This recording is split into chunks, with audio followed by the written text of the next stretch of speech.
Como que funciona o final de semana de Fórmula 1? Quando começa, quando acaba a atividade? Você sabia, por exemplo, que as coisas começam na quinta-feira e os pilotos e equipes obrigatoriamente já têm que estar por lá? Pois é, muita coisa acontece bem antes de você pensar em sentar no sofá e ligar a televisão. Aliás, semanas antes. E é disso que nós vamos falar hoje no Splash and Go. No detalhe, botando uma lupa e explicando para você tudo o que acontece ao longo do final de semana, dentro e fora da pista e como esses dois lados conversam. Vamos lá!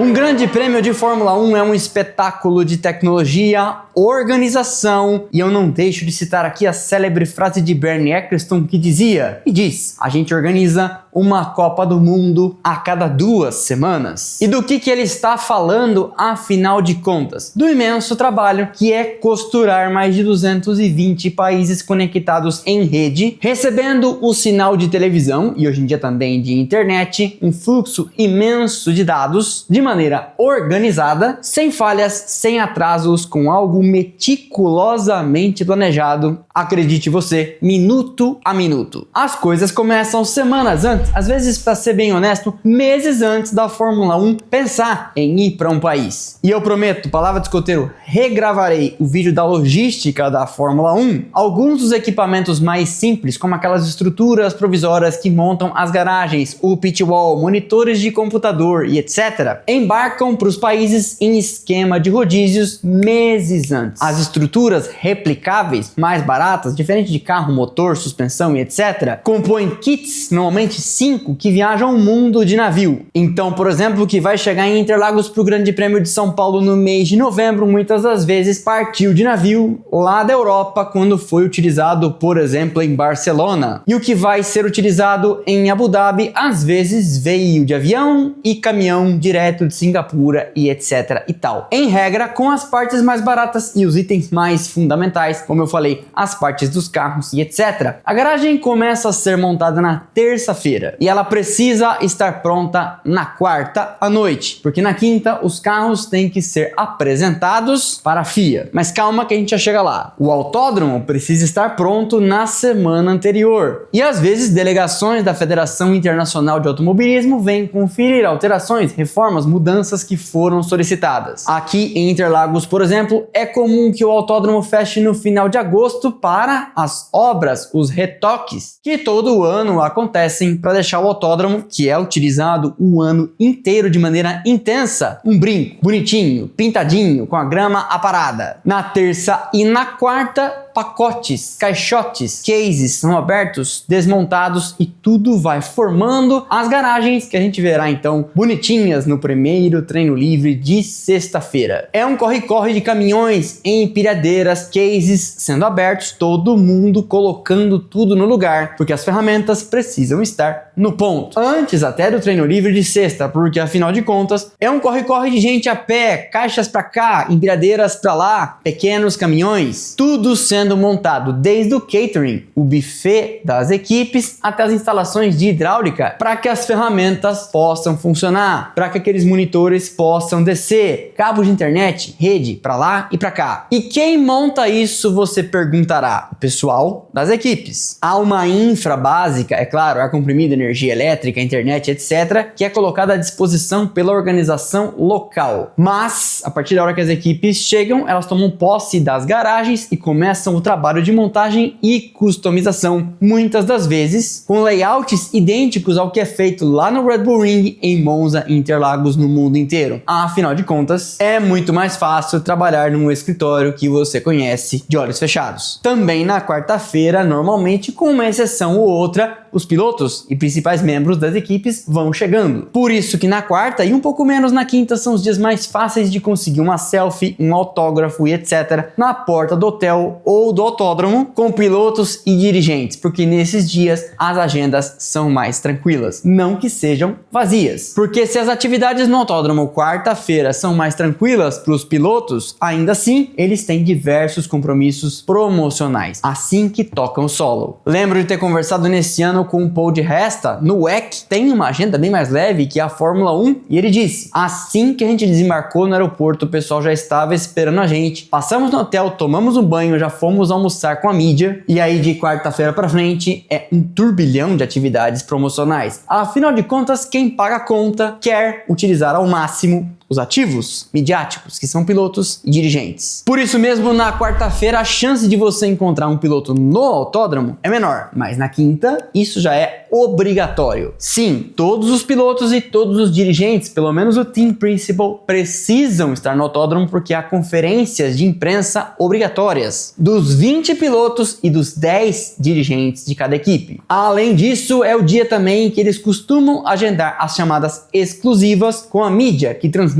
a Fórmula 1, seja TV, rádio ou pessoal de mídia impressa. Enquanto pilotos e dirigentes conversam e têm os chamados compromissos midiáticos, a equipe tem que ter terminado de aprontar os carros. E isso não é um mero capricho, é uma exigência do regulamento, porque ainda que os carros só vão para a pista na sexta de manhã, na quinta logo cedo fica aberta a garagem da FIA, esperando cada um dos carros para inspeção e pesagem. Essa inspeção, em português, chama scrutineering, escrutínio dos comissários. Lá naquela garagem, os carros vão para uma balança e são medidos. Neste dia também, as equipes têm que apresentar para a federação qualquer alteração, qualquer peça que o carro possa vir a apresentar no final de semana. Ou seja, mesmo que você não tenha a intenção de utilizar uma asa dianteira nova, um assoalho, uma suspensão, logo no TL1, ele tem que ser apresentado para a FIA com um descritivo e planta dos projetos para que então ela saiba aquilo que está no carro. Por quê? Você pode me perguntar. Calma, que a gente já chega no sábado e no domingo no chamado parque fechado, ou em francês, parque fermé. Esse peso do carro é somado ao dos pilotos depois do quali e depois da corrida. Você já deve ter visto eles subindo numa balança e alguém anotando o peso deles para compor então o peso mínimo final do carro, que pode, às vezes, dar um baita de um galho. Tivemos desclassificações recentes: George Russell, Lewis Hamilton, Charles Leclerc, por desgaste excessivo na placa que vai embaixo, também por peso mínimo. O tempo de garagem aberto normalmente é de horas, para que todas as equipes possam levar seus dois carros para a pesagem e medições. E é nessa hora que fotógrafos espertos aproveitam para fazer seus cliques, já que os carros normalmente são levados em cima de skates por todo o pit lane devagarzinho, ideal então para fazer as fotos. E quem está ali de olho não apenas são fotógrafos da mídia profissional, mas também de outras equipes que gostam de ficar de olho para conferir as novidades dos adversários. Quando tudo isso está acabando, pilotos e dirigentes já conversaram com a imprensa, deram declarações, e nós aqui estamos publicando o nosso vídeo de quinta-feira, o famoso Media Day. Na garagem, os carros que estão de volta são acionados. Motores costumam funcionar por alguns minutos, aquela checagem final para ver se não tem nenhum vazamento, se está tudo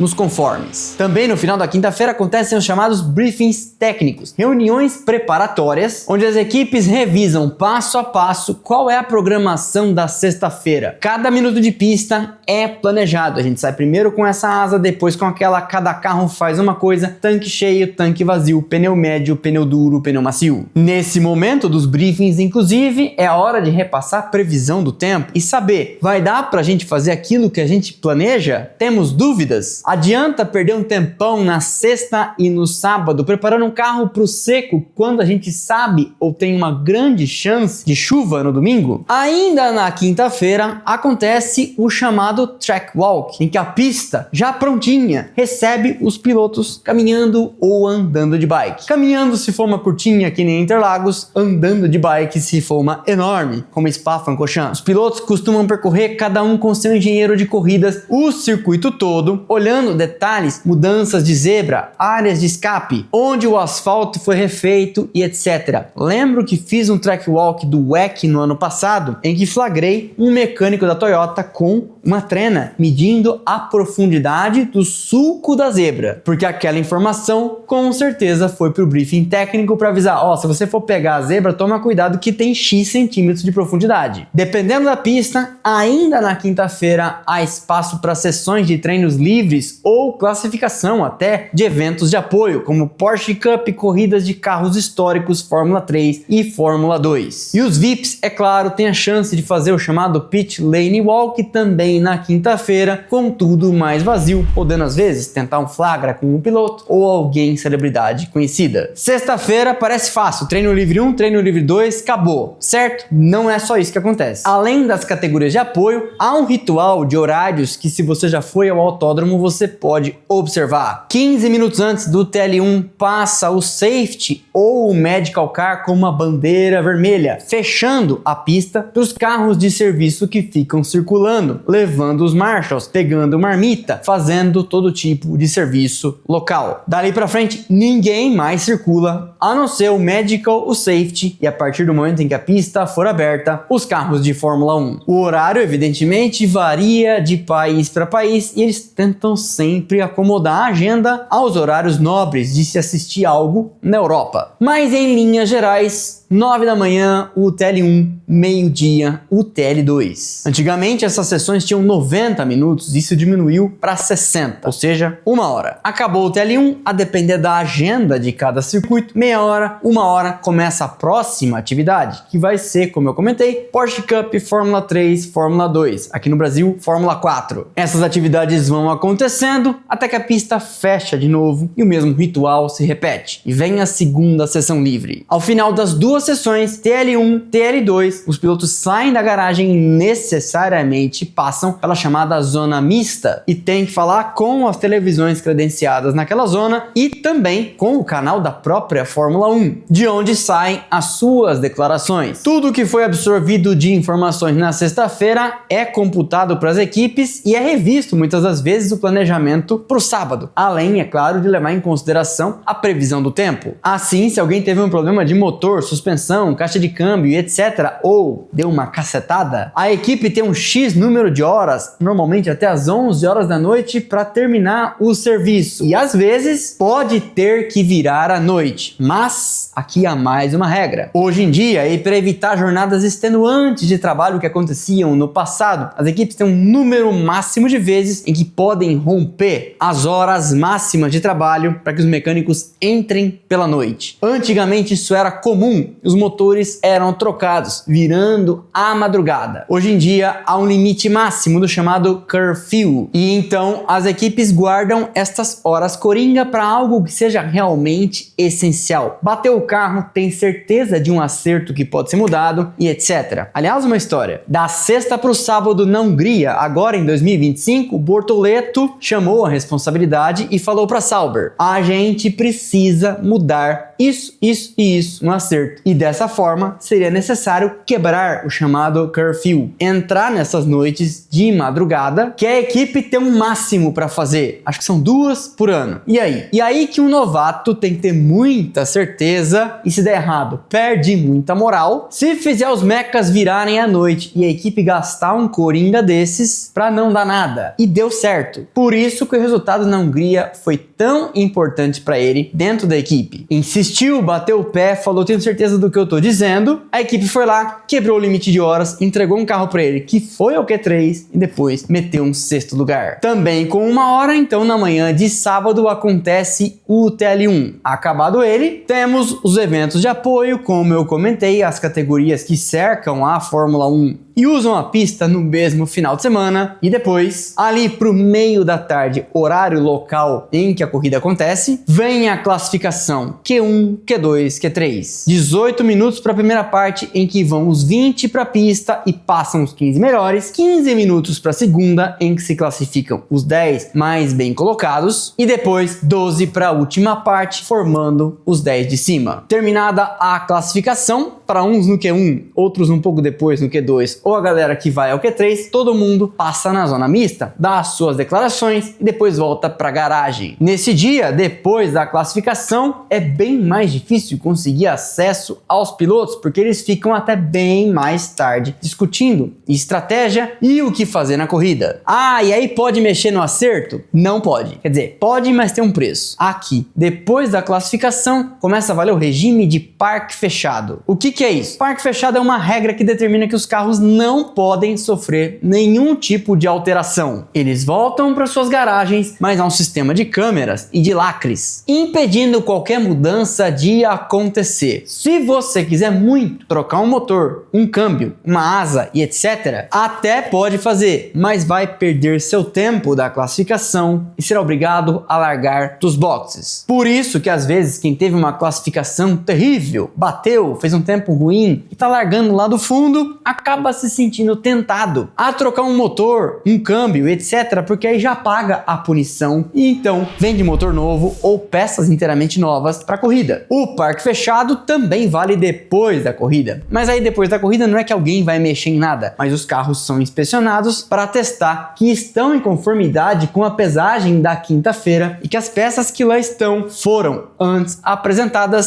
e aprovadas naquele documento, entendeu? Tudo tem uma razão de ser. Mas no domingo da corrida muita coisa acontece. Antigamente a gente tinha a chamada sessão de warm-up, aquecimento, em que os carros andavam e normalmente testavam o acerto, que era então trazido para a condição de corrida, mudando completamente os regimes de rotação e consumo que tinham sido utilizados no sábado, já que no quali você precisa de desempenho máximo por uma volta e na corrida você precisa chegar ao final. Como hoje em dia não há mais warm-up, os pilotos chegam sim um pouco mais tarde no domingo, mas ainda assim há uma atividade intensa com convidados, VIPs que são recebidos dentro da garagem e também a chamada Parade Lap, em que os pilotos são colocados num caminhão e dão uma volta no circuito inteiro, acenando para a torcida. É nesse horário pré-grande prêmio, por exemplo, que nesse ano em Miami a Fórmula 1 colocou os 20 pilotos em 10 carros gigantes de Lego para disputar uma corrida amistosa ou nem tão amistosa assim. Mas logo depois que essas brincadeiras acabam, começa o negócio sério e a operação das equipes tem uma precisão militar. Cada minuto conta e você nem precisa ir na Fórmula 1 para entender como essas coisas são. Conheço alguns chefes de equipe no Brasil de várias categorias. Um abraço pro Grise da Porsche. E em dia de corrida eles não têm tempo nem de respirar. Tudo tem que estar funcionando, imprevistos têm que ter sido antecipados, ninguém pode ser pego desprevenido. 40 minutos antes da largada o pit lane é aberto e daí para frente uma sequência cronometrada de procedimentos precisa acontecer, sem atraso, sem nenhum erro, sob pena de jogar tudo pelos ares ou tudo pelo ralo. Você escolhe. Pit lane aberto, os carros começam a sair e durante este período eles podem sair, dar uma volta completa, entrar pelo pit lane de novo e ir na garagem. E nessa hora, uma conversa ou outra, um procedimento ou outro no carro ainda pode ser feito. É a hora daquelas conversas, eu acho que vai chover, esses pneus médios não estão com nada e etc. Com 32 minutos antes da largada, portanto 8 depois da abertura do pit lane, um alarme é dado e as equipes são avisadas por dentro do sistema. Pit lane fecha em 2 minutos. E aí, conseguiu fazer o carro funcionar e foi pra pista? Conseguiu. Não conseguiu? Vai largar dos boxes. Se você está na arquibancada, começa a ver aquele ritual esquisito de alguns carros saindo dos boxes